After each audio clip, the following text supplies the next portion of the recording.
धृतराष्ट्र का डर श्लोक 1 की अनकही सच्चाई, धर्म और अधर्म, न्याय और अन्याय और दो वंशों के बीच ऐसा युद्ध जो इतिहास नहीं चेतावनी बन गया।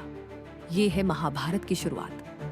पर क्या आपको पता है कि यह महान युद्ध एक साधारण से श्लोक से शुरू होता है?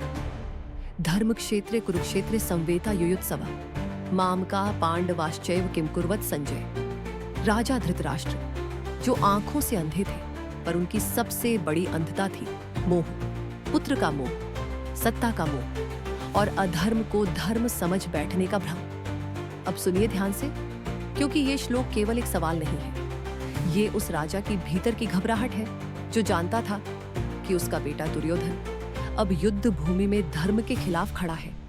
धृतराष्ट्र पूछते हैं, हे संजय, बताओ, जब मेरे पुत्र और पांडव कुरुक्षेत्र के धर्म क्षेत्र में युद्ध करने को खड़े हुए तो उन्होंने क्या किया?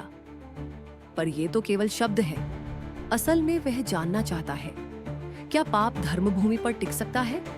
क्या उसका बेटा जो छल, कपट और क्रोध का पुतला बन चुका है, क्या वह जीत पाएगा?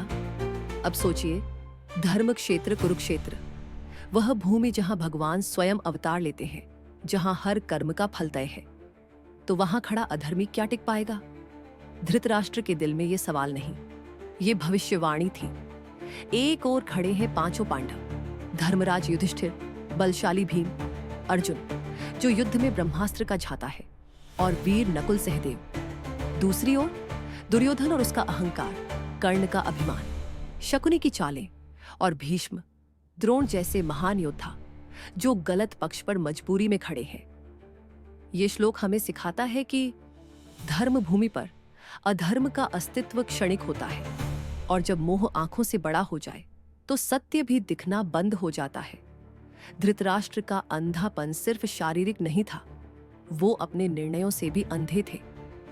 महाभारत की यही तो खूबसूरती है, हर चरित्र एक सवाल बनकर सामने आता है।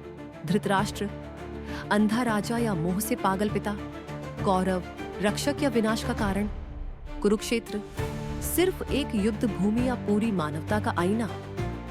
ये तो सिर्फ शुरुआत है। अगले भाग में जानिए, जब दुर्योधन ने अपने पिता को दिया सबसे बड़ा धोखा और श्री कृष्ण ने किया अपनी लीला का पहला संकेत, क्या धर्म की जीत तय थी या बीच में पलटेगा खेल? अगर आपको ये महाभारत की पहली कहानी पसंद आई हो तो इस वीडियो को लाइक करें, कमेंट में बताएं, क्या आज के समय में भी धृतराष्ट्र जैसे लोग हैं?